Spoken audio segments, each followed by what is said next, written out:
Hello ఇప్పుడు hello అది పెట్టు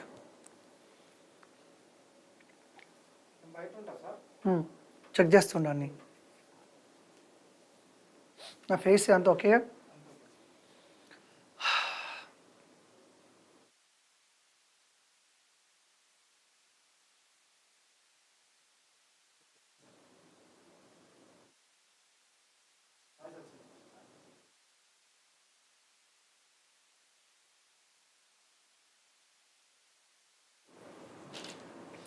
Hello everyone, good afternoon, welcome to ACE Online.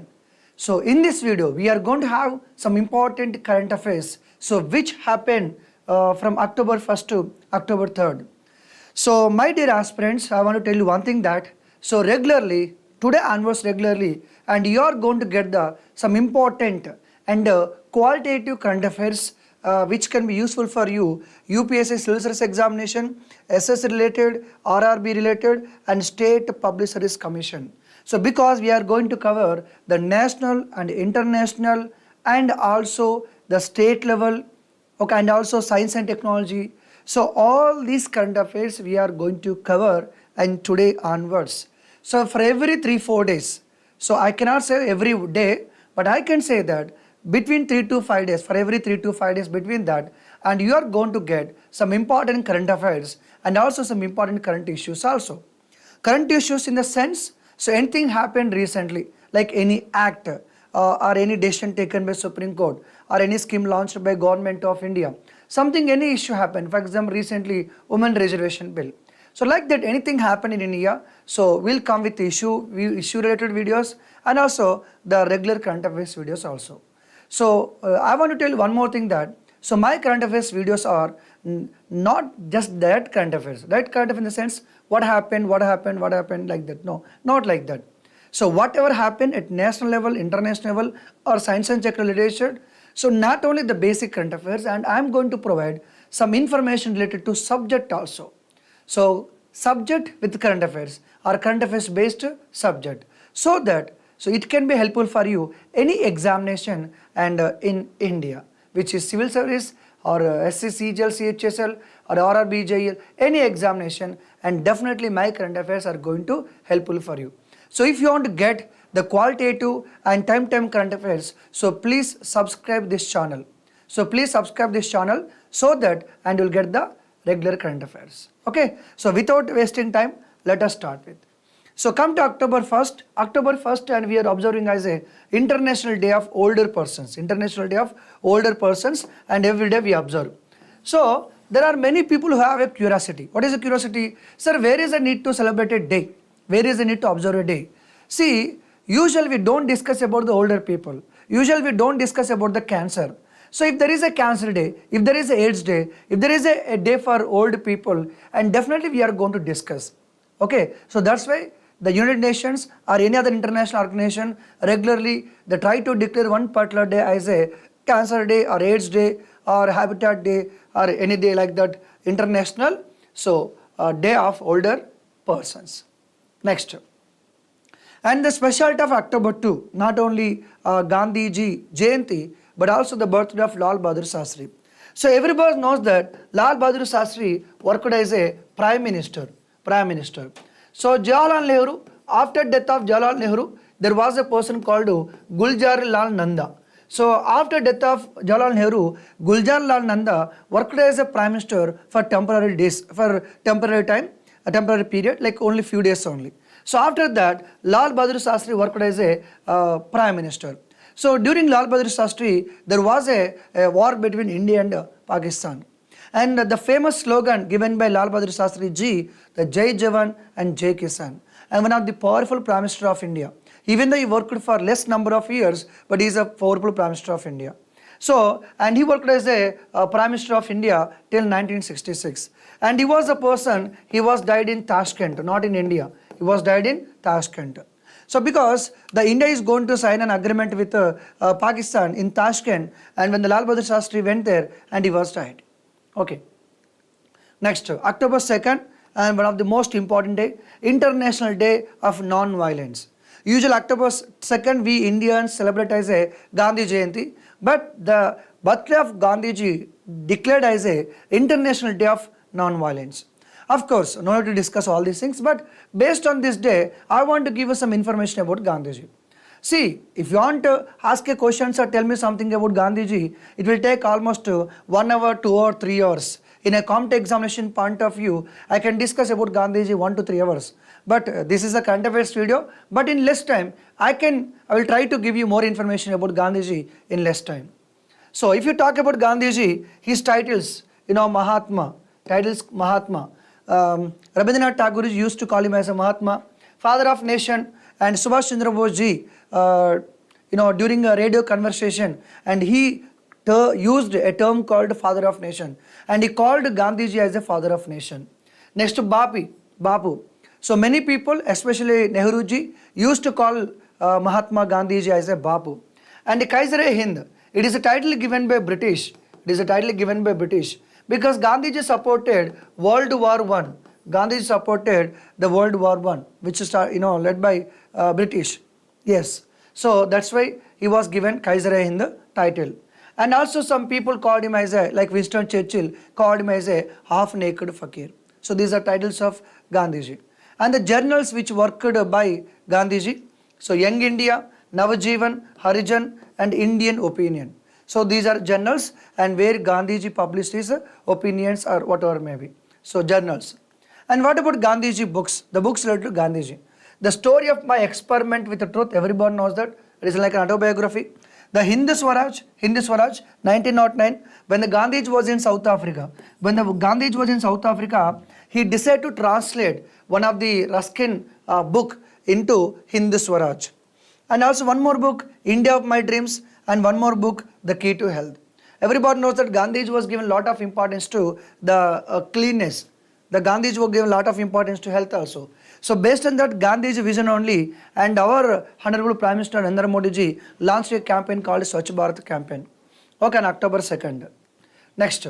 So everybody knows that initially Gandhiji went to England because he wanted to become a lawyer. He went to England, stayed for 2 to 3 years, again returned to India. And Gandhiji went to South Africa in 1893. So as a lawyer, he went to South Africa only on the basis of 1 year contract.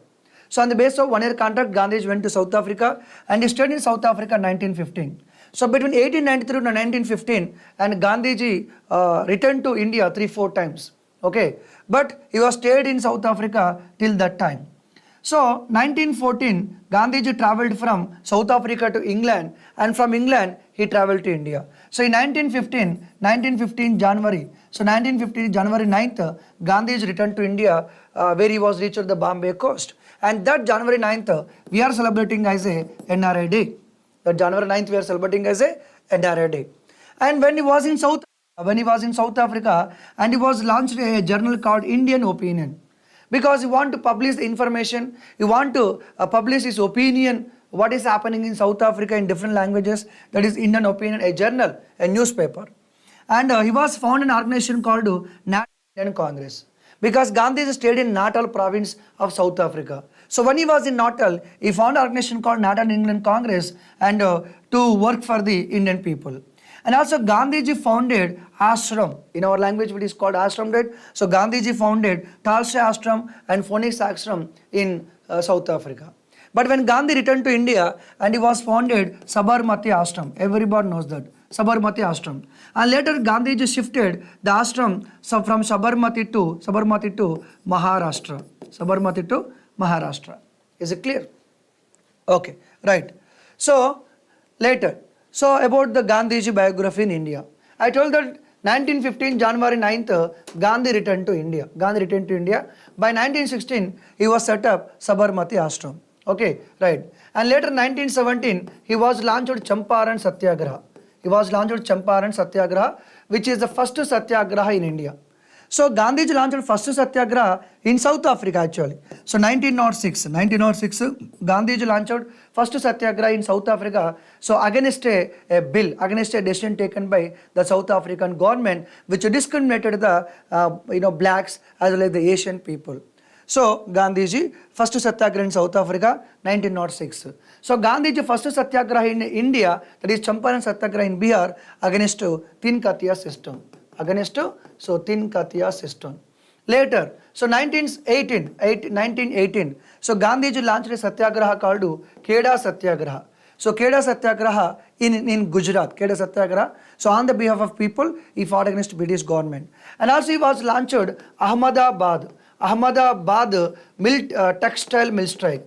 So Ahmedabad textile mill strike. So Gandhiji launched. Because there are laborers or workers who are working in a mill and they are demanding the owners, they are demanding the factory owners to increase their bonus, to increase the basic salary. But owners denied. Then Gandhiji went there, worked on the behalf of, protested on the behalf of these laborers. Okay, and here Gandhiji threatened the owners and he decided to go for fast unto death. Fast unto death. So when Gandhiji went for fast unto death in India during the Ahmedabad textile mill strike. And 1919, Gandhiji was given first Bandh. Gandhiji was given call for first Bandh, we can call as a Hartal, on April 6th. Okay, that is in 1919. And in 1919, the British government come up with an act called Rowlatt Act. And Gandhiji called that act as a Black Act. Later, 1920-22, Gandhiji launched non-cooperation movement. Non-cooperation movement. And this movement was suspended based on Chauri Chaura. 1930-34, Gandhiji launched Dandi Satyagraha, which is also known as Civil Disobedience Movement. 1940-41, Gandhiji launched Individual Satyagraha. 1942, Gandhiji launched Quit India Movement. And during this Quit India Movement only, Gandhiji was given a slogan called Do or Die. So as you know that in India, from 1920 onwards, the national movement was led by Gandhiji. So most of the movements led by Gandhiji, most of the decisions taken by Gandhiji only. Okay, so this is the information I can give you as part of current affairs. Next, October 2nd, one more thing, World Habitat Day. So we are celebrating World Habitat Day on Earth. So we have to secure and ensure that safe of this habitat, right? Every person, every human being on Earth has a right to get the habitat, right? Okay. So this time the theme is Resilient Urban Economies. Usually we celebrate World Habitat Day first Monday of October each year. There is no specific date actually. Whatever the first day of October, and that can be called as a World Habitat Day. So our habitat and emphasizes the fundamental right of every individual. This year theme is Resilient Urban Economies, cities as drives of the growth and recovery, nothing but resilient urban economies simply. Okay, so try to remember the theme.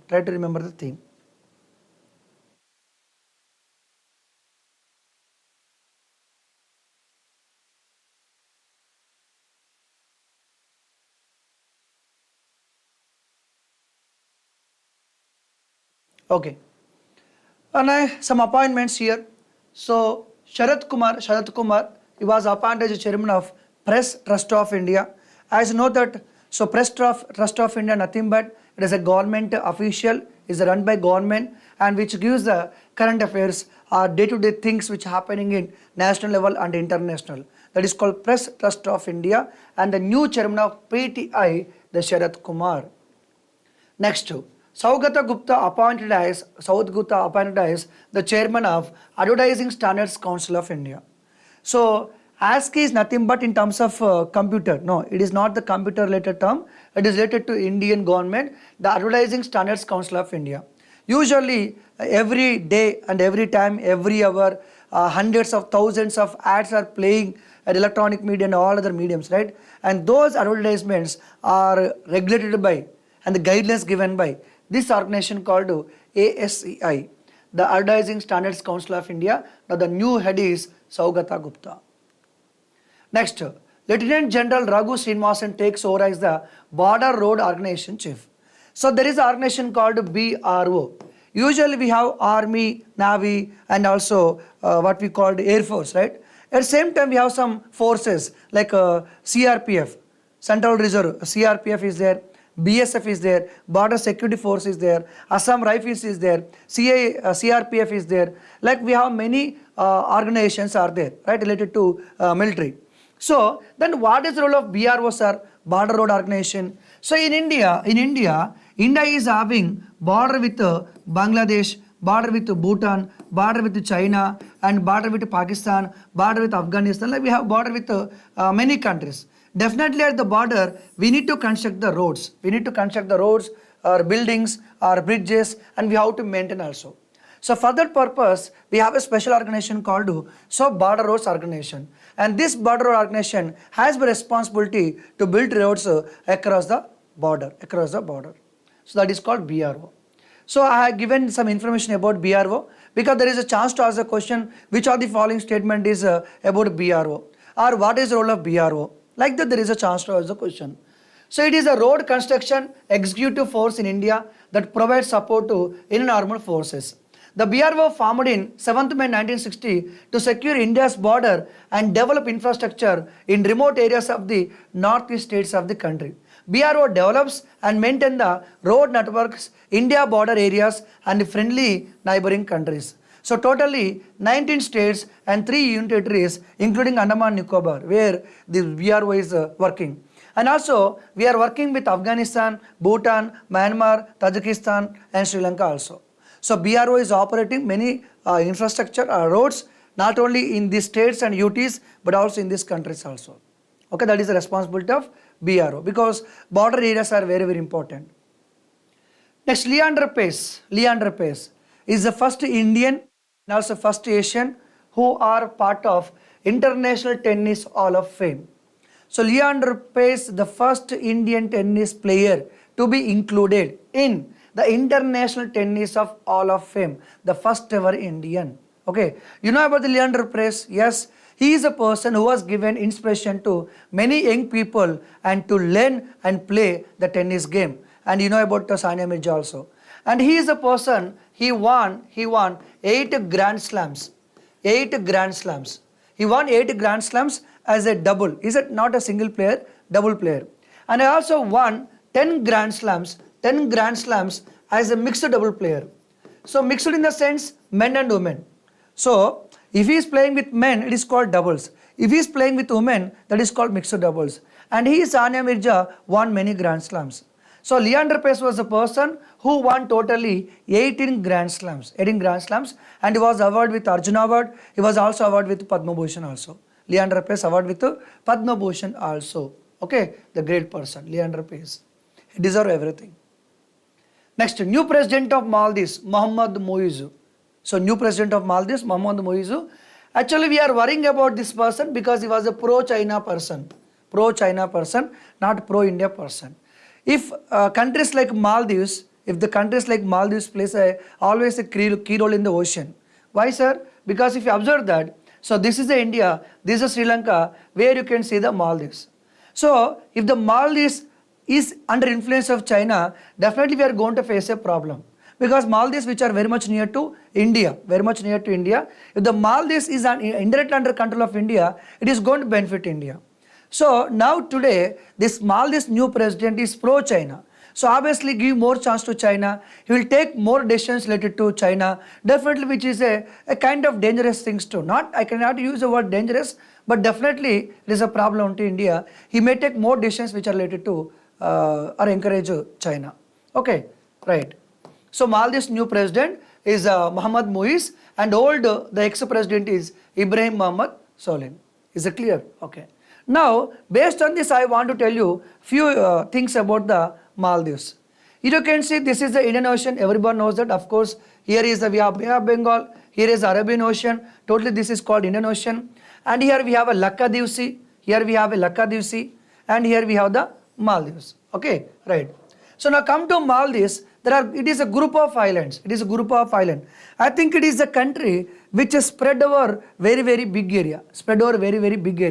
Because teeny islands are there.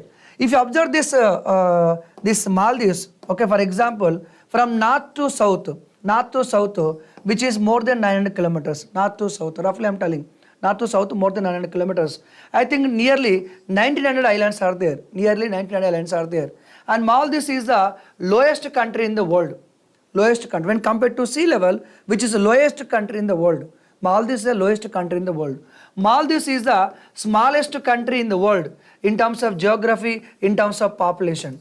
So in terms of geography, in terms of population, Maldives is the smallest country in Asia. And Maldives is the lowest country in the world when we are talking about the sea level. And when you go to Maldives, you cannot see any mountain. Suppose if you go to any country, you can see many number of mountains are there. Maldives is not having any mountain. And for example, if this is the ocean, what is the highest point here? You can observe 2 meters, 3 meters like that only.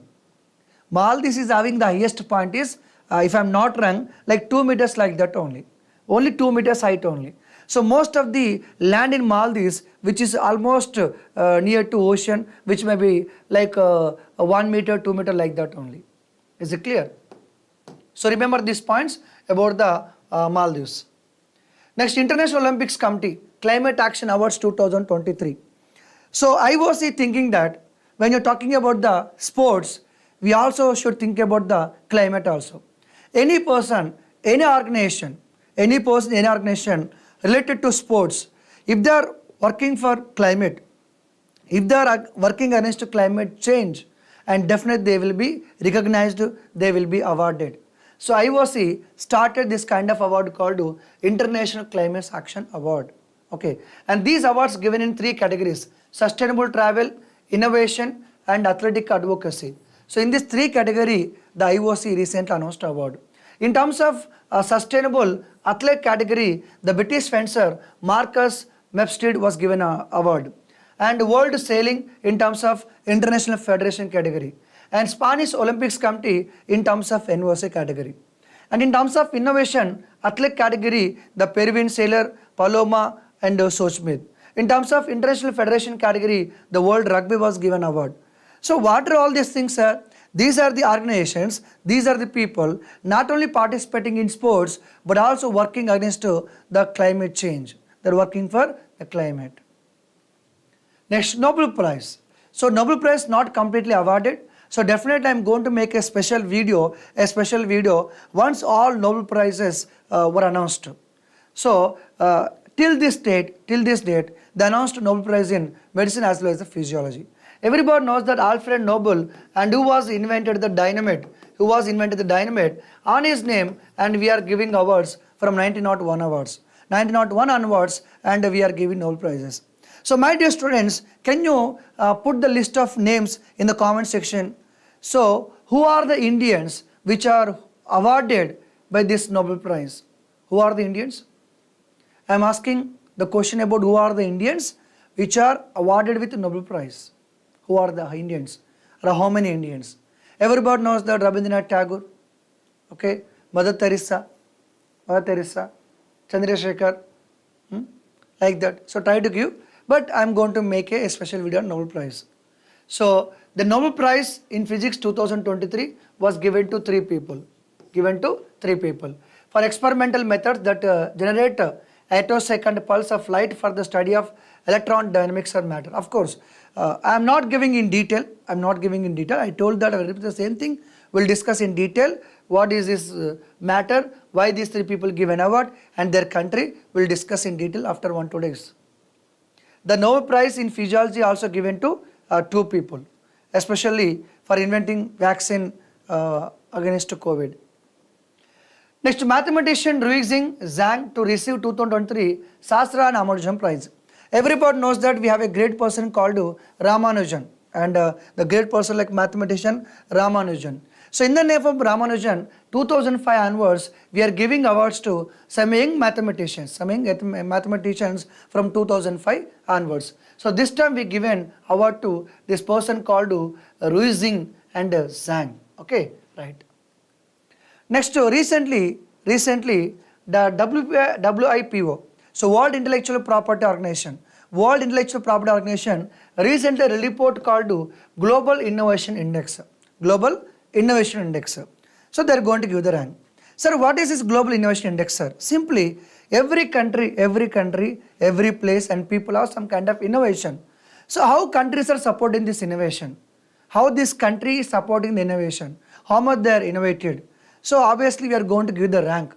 And Indian government also recently, if you observe that from the last 10-15 years or 20 years, we're encouraging research and development, and we're encouraging many projects also, smart cities or whatever maybe, and space technology is there. We're encouraging space also, okay, and startup program also. NITI Aayog also releasing so many reports. NITI also setting many guidelines for the states to encourage research and development and innovation. So we are doing our best come to innovation thing. So this organization will go and check how these countries are really innovated. So based on that, they are going to give the rank. So this Global Innovation Index is published by WIPO, World Intellectual Property Organization. World Intellectual Property Organization. How many members are there? 103 members are there, like UNO. And IPPSC convention was established in 1967. So let us see the ranks of countries who are top in this innovation index. If we talk about the country, Switzerland is number 1. In overall rank, Switzerland number 1. Since many years it is ranking number 1. And next to Sweden, next to United States, next to United Kingdom. So if so, observe that is called SW, UN and UN. So top 4 countries. Okay. So what is the number 1 country? Switzerland. Number 2, Sweden and United States and UK. Sir, what about India, sir? India rank is 40. So in the Global Innovation Index, the rank of India is 40. In 2015, the rank is more than 80. In 2015, the rank is more than 80. In terms of 8 years, and our rank improved from 80s to 40. That is a great thing. What about the last rank, sir? Angola. Angola, which is in last rank. That means least innovation. Very, very less innovation methods. Okay, this is in total number of countries, Switzerland tops in terms of innovation. Highly innovative countries it is, in terms of government or people or whatever may be. Now come to region wise in the sense, in terms of Asia, in terms of Africa, in terms of North America. If you talk about the region wise, the Latin America and Caribbean. In terms of Latin Caribbean, Brazil, Chile, Mexico. In terms of North America, obviously United States, Canada. In terms of Sub-Saharan Africa, South Africa, Botswana. And in Europe, obviously Switzerland and Sweden. And in terms of Northern Africa, Western Asia, Israel. In terms of Central and South Asia, India. That is important. So, if you talk about entire world, Switzerland is number 1, India rank is 40. But if you talk about the region wise, in Central and South Asia, India is the number 1 in terms of innovation index. Later Iran, later Kazakhstan. If you talk about Southeast Asia, East Asia, number 1 is Singapore. Okay, right. I don't know how they are going to ask the question. They'll ask maybe the first rank, that is Switzerland. Maybe India rank 40. Maybe in terms of Central Southern Asia, India. Maybe they'll ask a question like that. And top 3 innovations economies by income group. See, this is overall rank, Switzerland number 1. This is region wise, the place wise are okay. And this is the income wise. Because you know that the developed nations, developing nations, okay, and the poor nations are there. Usually the high income countries are nothing but called developed nations. And we have middle income countries are there. High income countries are developed nations, middle income countries are developing nations. We are not using a term called development developing. We are using a term called high income, we are using a term called middle income countries. And poor countries nothing but called low income countries. So in terms of that, obviously in terms of higher income, Switzerland number 1. In terms of upper middle income, China number 1.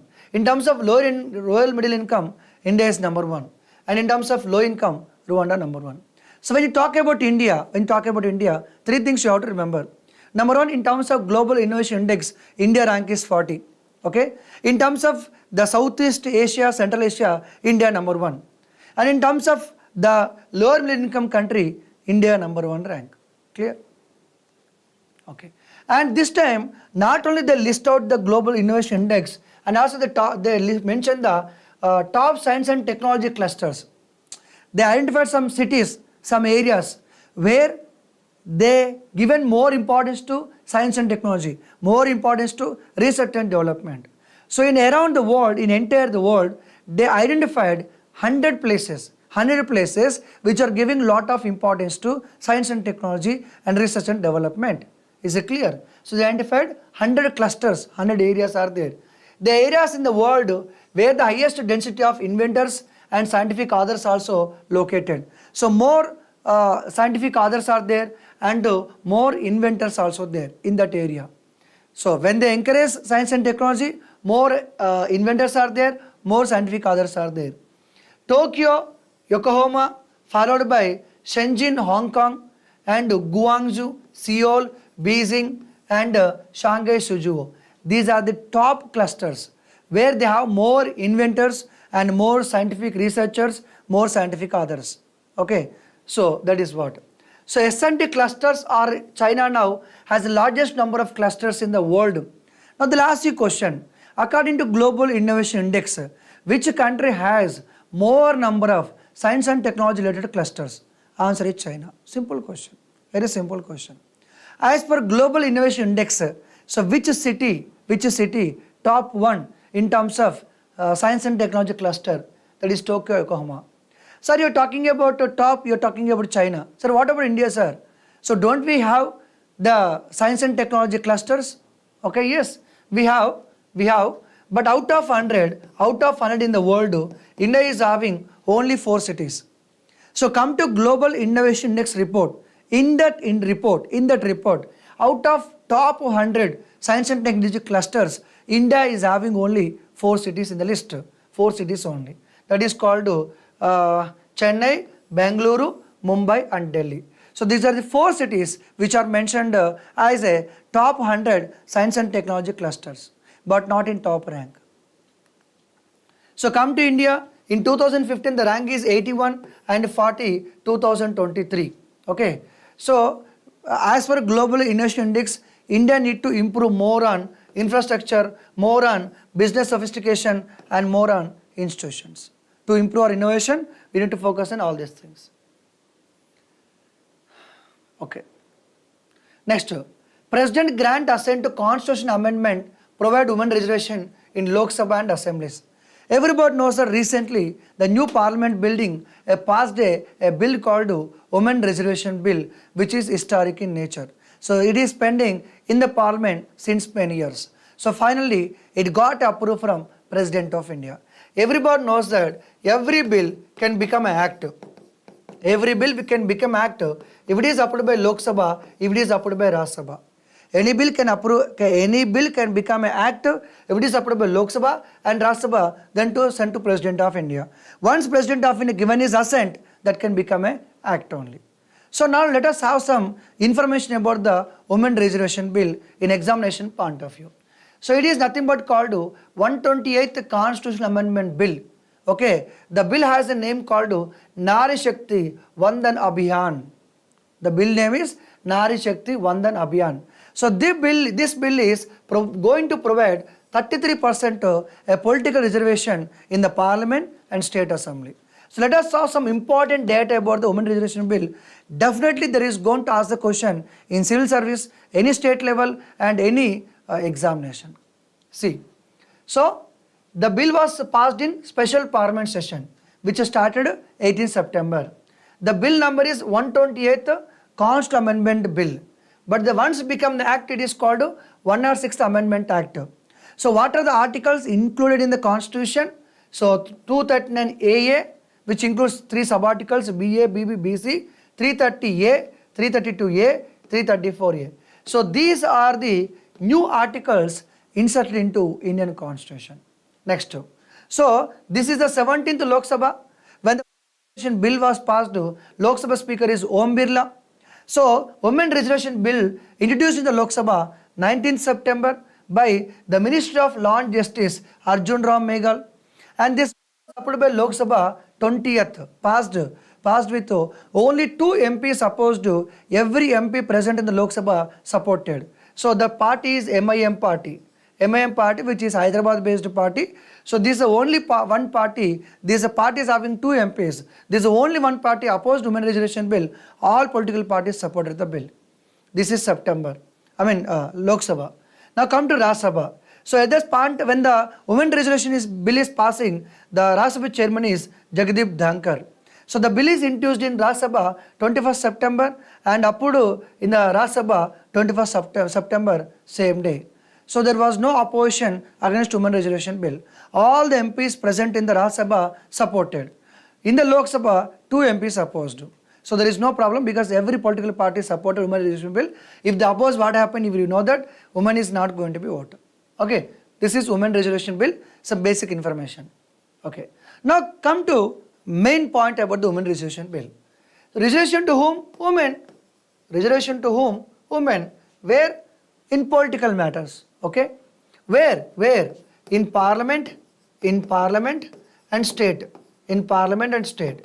So women will be given 33% reservation in parliament and also state assembly. When talk about the parliament, 2 things are there. Lok Sabha is there, Rajya Sabha is there. So where women was given 33% reservation? Only in Lok Sabha. My dear students, remember that women reservation was given only in Lok Sabha. That means today 543 seats are there. So 33% of 543, like that. So come to Rajya Sabha, there is no women reservation. Why, sir? Because Lok Sabha members are elected by people. Rajya Sabha members are not elected by people. That's the reservation was not given. Come to state. In state also 2 houses are there. Legislative Assembly, Legislative Council. Sasana Sab and Sasana Mandal. So Legislative Assembly, Legislative Council. Okay. So Legislative Assembly member is called MLA. Legislative Council member is called MLC. All the MLAs of state directly elected by people, but MLCs are not directly elected by people. So out of all the states, only few states are having this legislative council. I'll explain in detail. So when you talk about the parliament, we have 2 houses. That is Lok Sabha, Rajya Sabha, 2 houses. When you talk about the state, 2 houses are there. Legislative Assembly, Legislative Council. So what I am trying to say here, every state is having Legislative Assembly, that 1 house, but not all states are having Legislative Council. Only few states are having Legislative Council. So that's why reservation was not given in Legislative Council. So what I am trying to say finally is the women reservation was given only in Lok Sabha, only in Legislative Assembly of state. Okay, right. In India, all states are having assembly. What about UTs, sir? What about UTs, sir? Not all UTs are having assembly. Only 2 UTs are having assembly, that is Delhi and Pondicherry. So Pondicherry, Delhi, both are having assembly. Sir, do they have the women reservation bill? Yes, only Delhi. Only Delhi assembly was given women reservation and Pondicherry assembly was not mentioned here. So what I am trying to say finally, women reservation was given 33% in Lok Sabha, in state legislative assembly, in Delhi assembly. So in 3 places only the women reservation was given. Because there is a chance to ask the question, so in which of the following, women was given reservation politically, that is 33%. A, Lok Sabha, B, Rajya Sabha, C, State Legislative Assembly, D, Legislative Council. So what is the answer? That Lok Sabha, State Legislative Assembly. So that clarity you need to maintain. Okay. Any reservation for caste? Obviously. So they are given 33% reservation. What do you mean by that? Let me give example. For example, 100 seats are there in Lok Sabha. 100 seats are given in Lok Sabha. 33% means 33 seats. 33 seats will be given to whom? Women. In this 33, some of the seats are given to SC, some of the seats are given to ST, but not BC. BC was not given reservation, ST given, SC given. So within 33, 1/3 will go to SC, 1/3 will go to ST, remaining are general or open category. Is it clear? Yes. OBC was not given, OBC women was not given reservation. How reservation decided, sir? No idea. So in India totally 545 seats are there. Out of 545, which seat will be reserved for the women? In Telangana, in Delhi, in Manipur, in Gujarat, in Tamil Nadu. So in which state and which seat will be given reserved for women? No idea. That will be decided by Parliament through Act. We don't have any idea.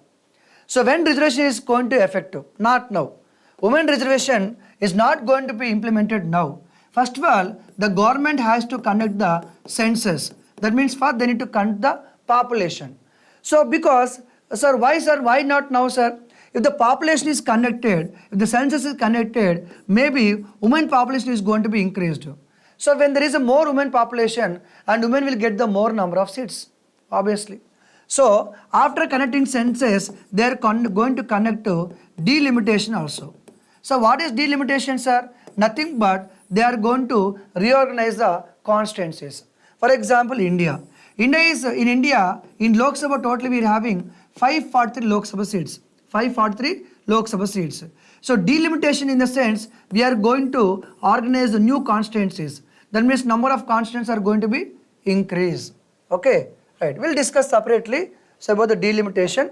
So women reservation is not going to be implemented now.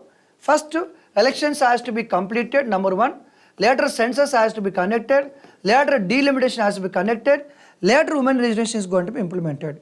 So we are hoping that in 2029 election only, women reservation will be implemented. Okay. So what are the articles which are added into this Indian Constitution regarding women reservation bill? So they had an article called 239 AA, and this article reservation given to Delhi. Okay. Next, 330A. So as per this article, 1/3 reservation given to women in Lok Sabha. House of People means Lok Sabha. So this article given women reservation bill, women reservation in Delhi. This article given women reservation in Lok Sabha. So this article given women reservation in State Legislative Assembly.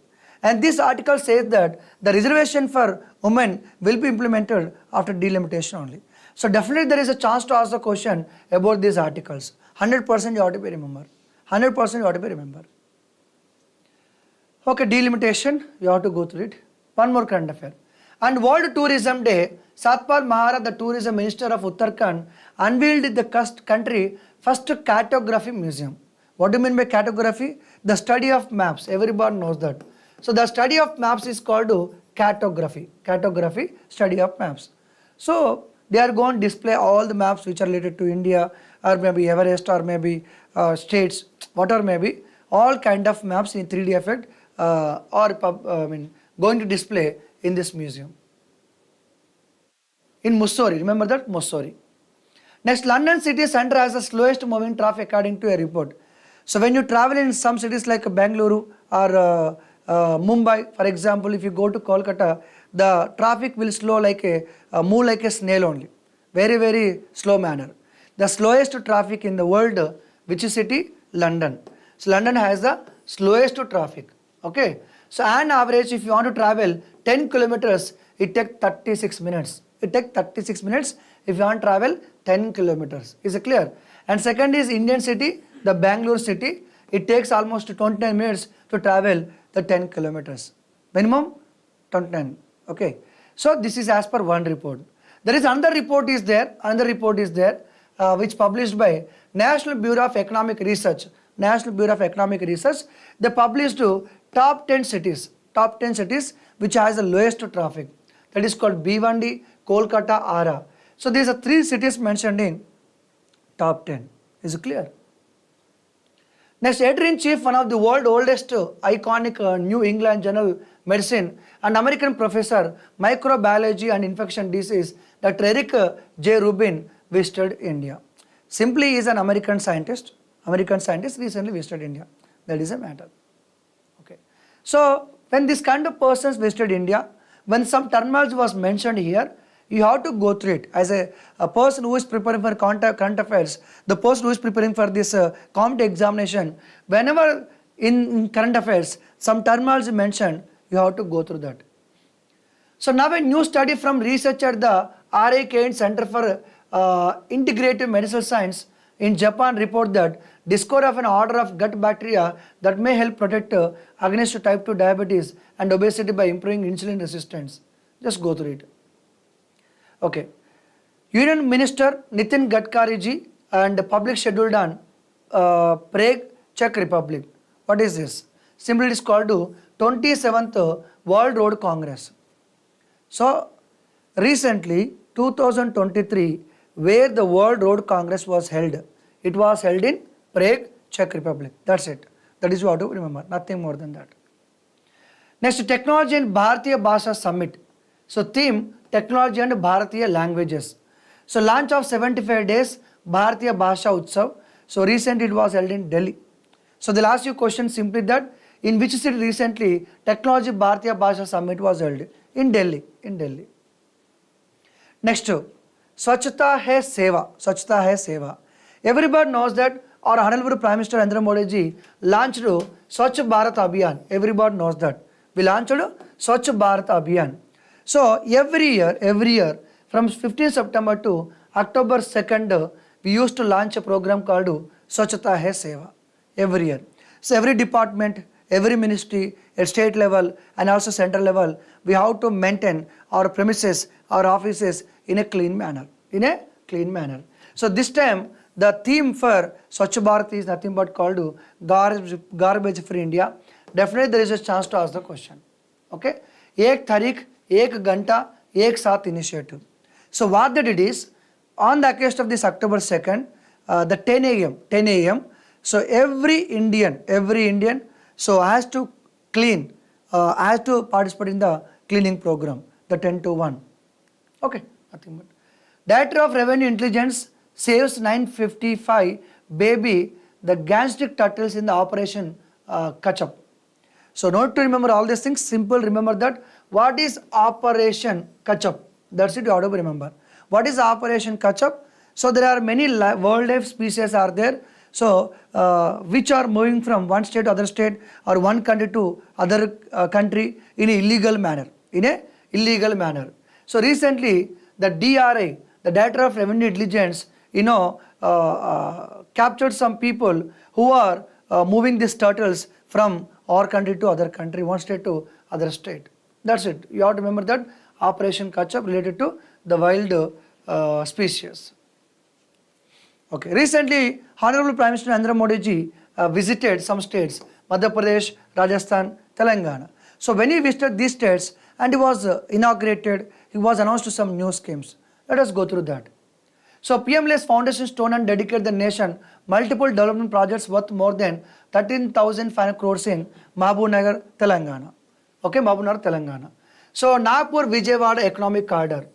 So Nagpur Vijayawada economic corridor. So he was started right later. Road project related to Hyderabad Visakhapatnam corridor. Okay. Inaugural train between Hyderabad Kachiguda Raichur and Kachiguda. Okay. And started multi-product petroleum pipeline between Krishnapatnam to Hyderabad. So Andhra Pradesh to Telangana. 900 crore new Sammakka Sarakka Central Tribal University at Molgu. Out of all these things, this point you should be remembered. Out of all these things, remaining points are general in nature.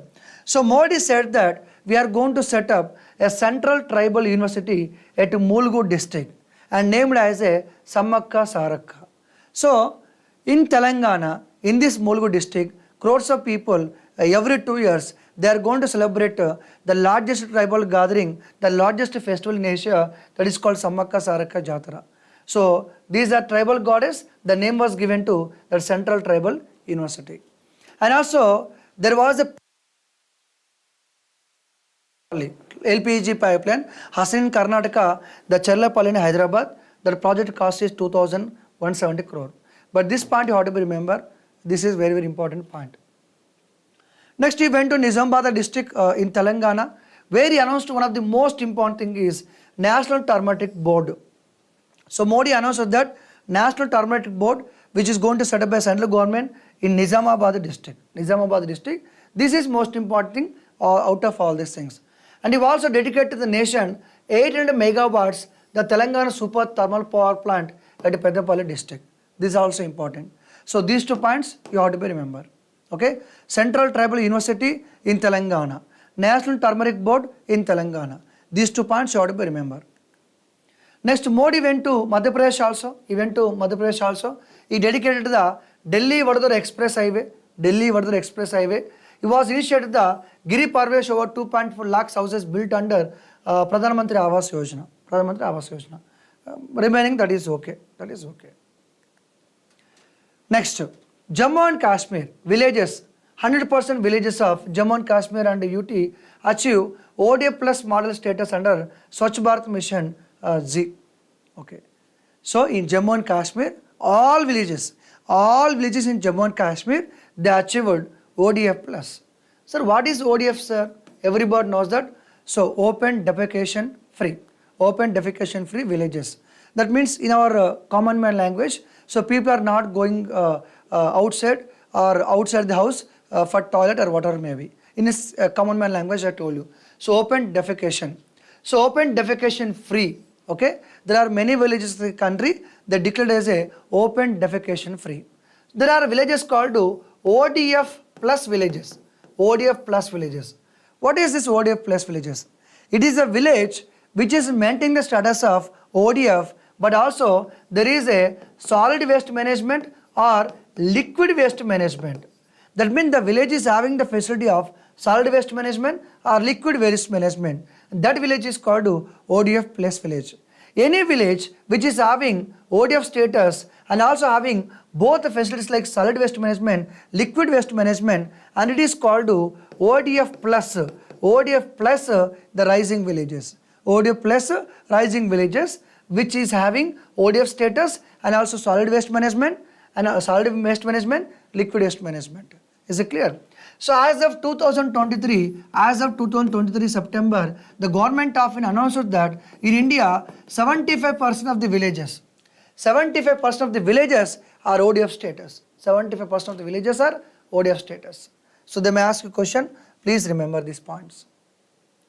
Next, Shreya scheme empowered the thousands or 2,300 crore rupees allocated for education of SC and OBC students since 2014. You have to remember there is a scheme called Shreyas.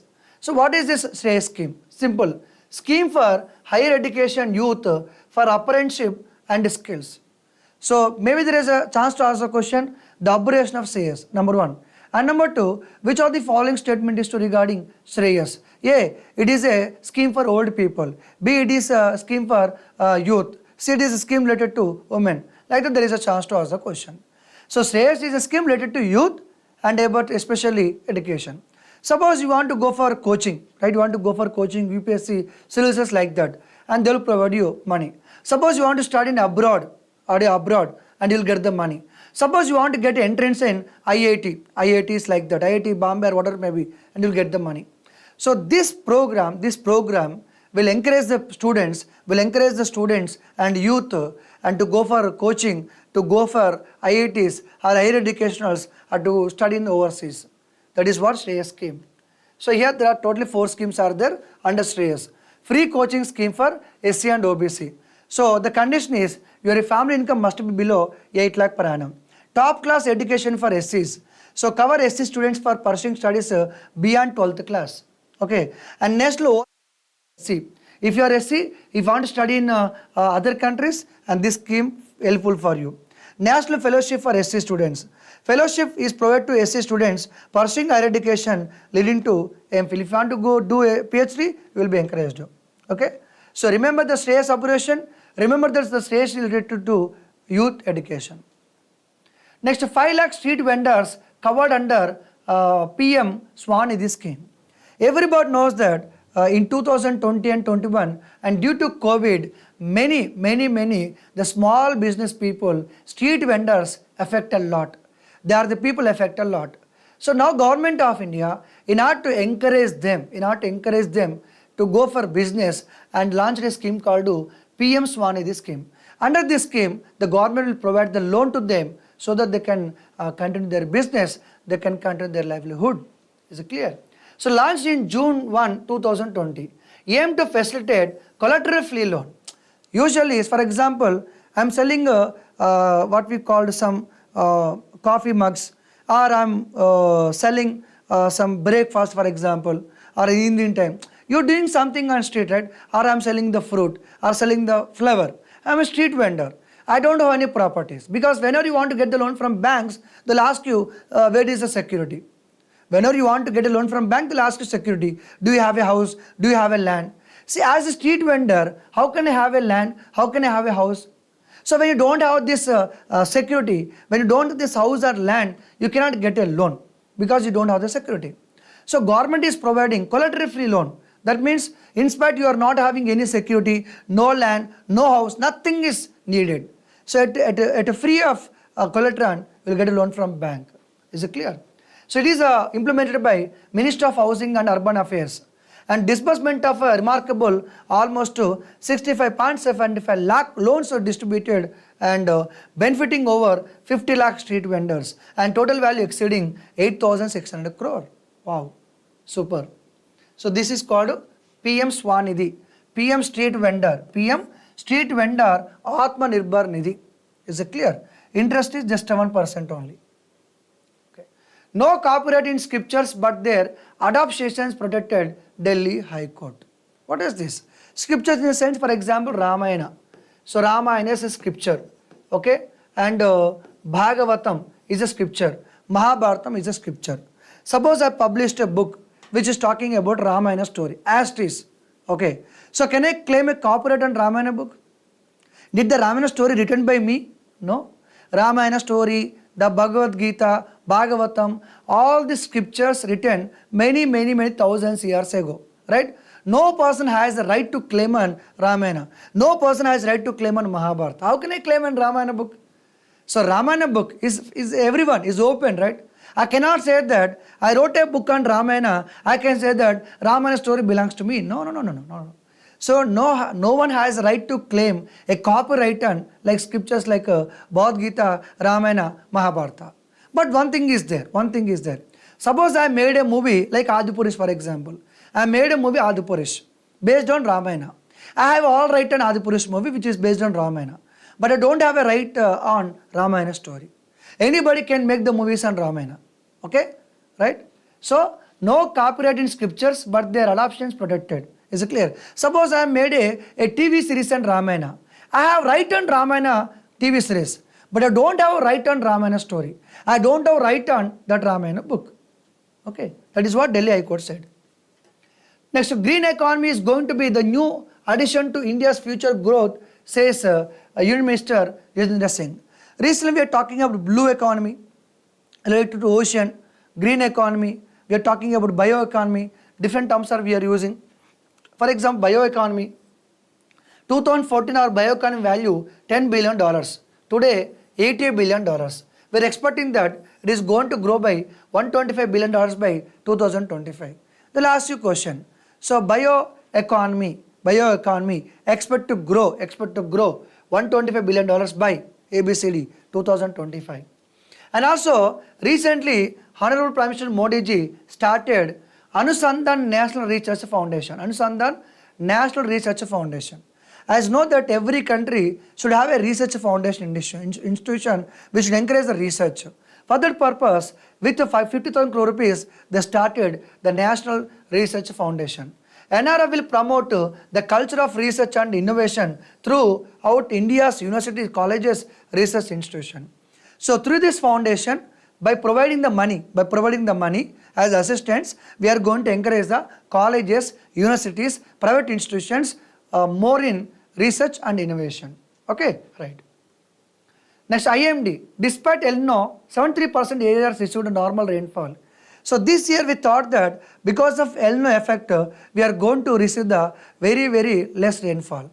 But because of weak El Nino, and we received a good rainfall. But because of El Nino, North India was affected. Okay, of course, if we can discuss in detail, but this is a current affairs class, so it is going to spend more time. I can make a separate video on El Nino, I'll learn now, as a part of geography.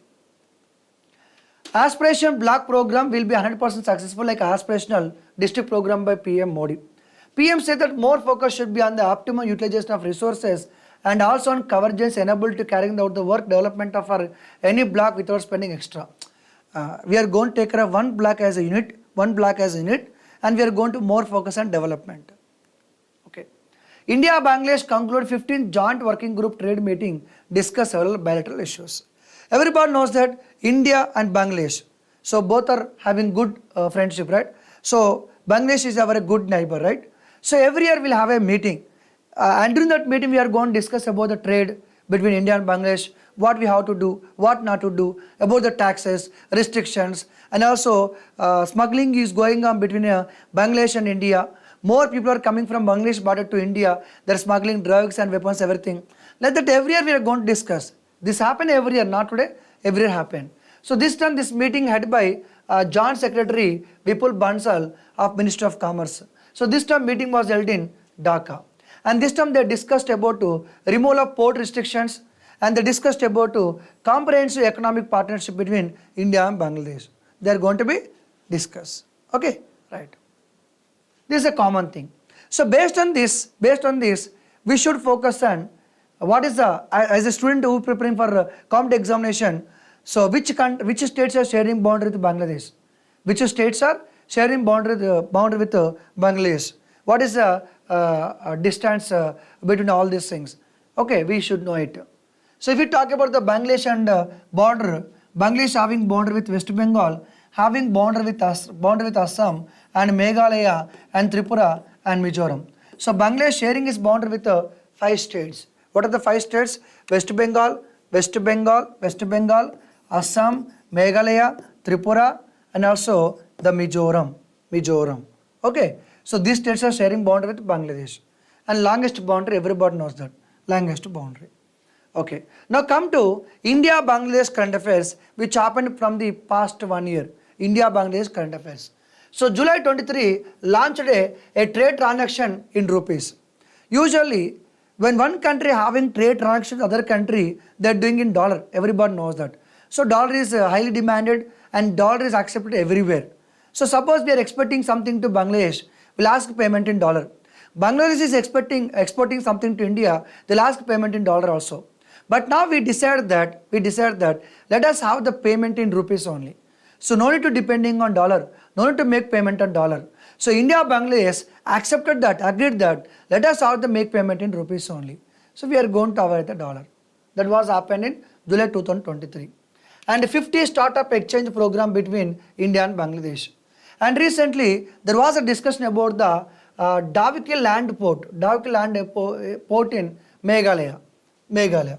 So this is Meghalaya. In Meghalaya there is a port.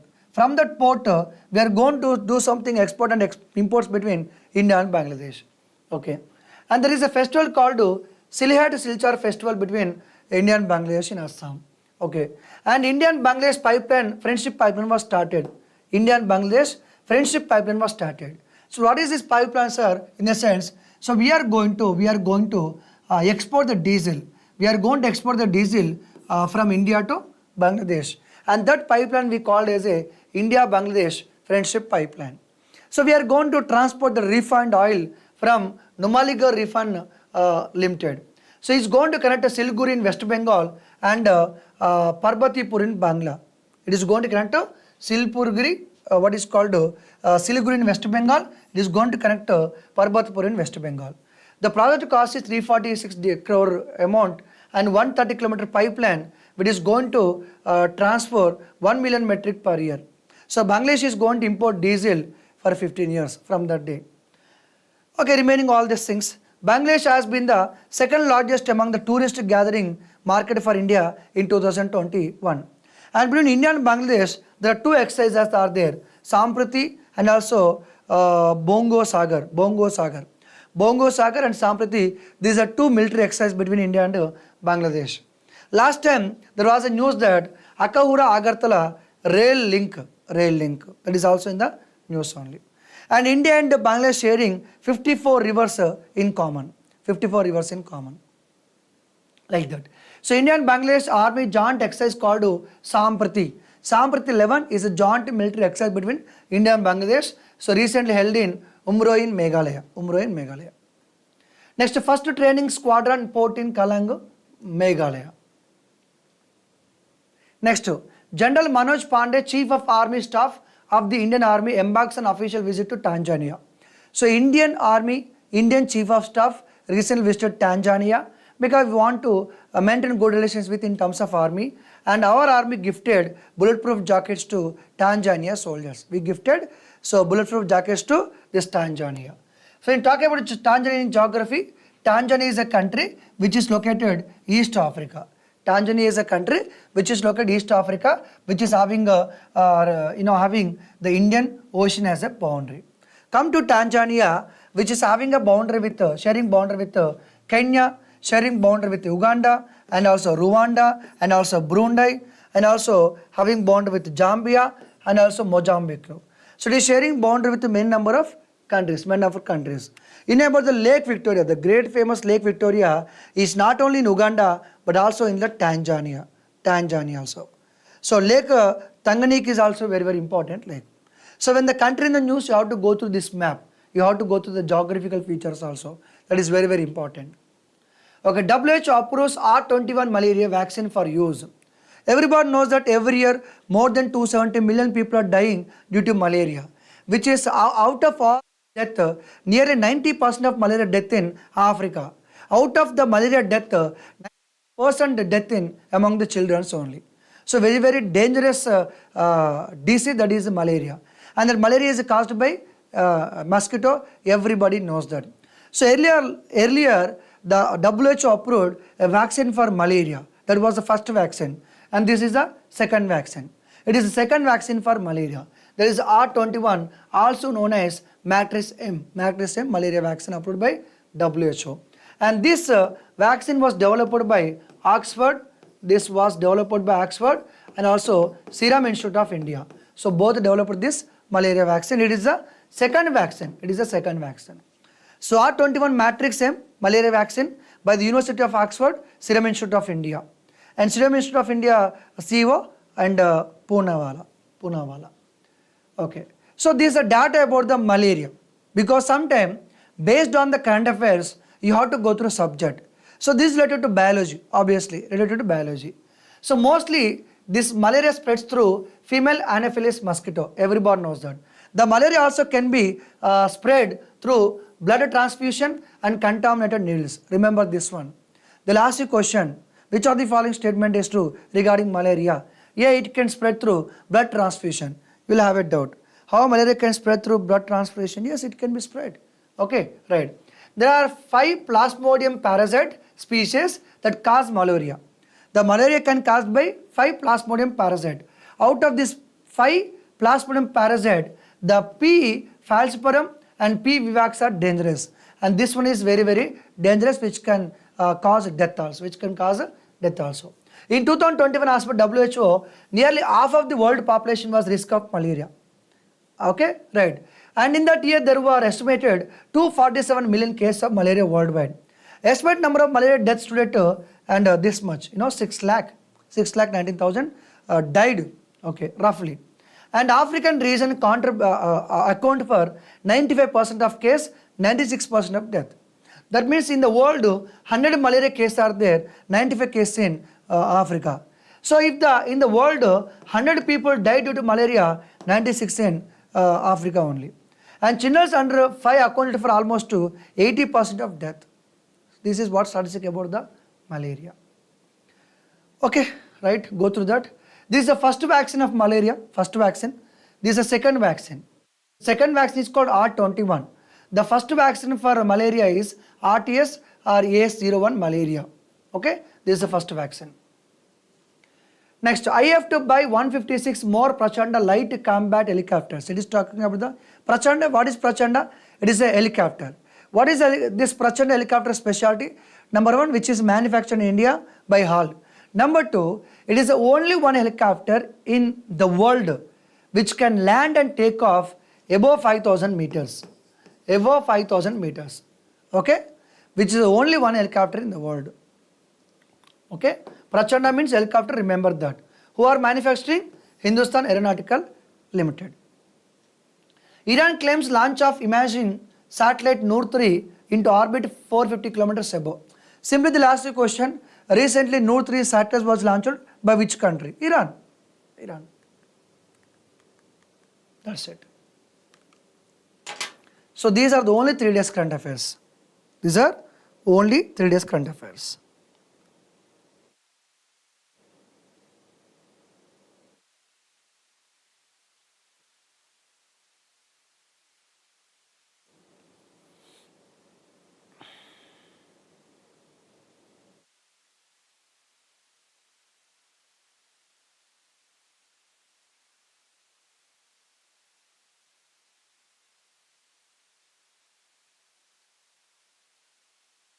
Okay, right?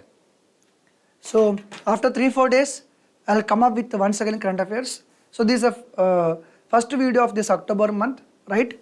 If you want to get this qualitative and more exam related current affairs, and subscribe to our channel to get the more current affairs. So thank you very much. After 3 days I'll meet you again, and download the PDF. Download this PDF and from description after 1 hour. So after 1 hour, download the PDF from the description. So not only we are going to provide the qualitative current affairs and current issues, but also we are going to provide the PDF which are related to current affairs and current issues also. Thank you very much.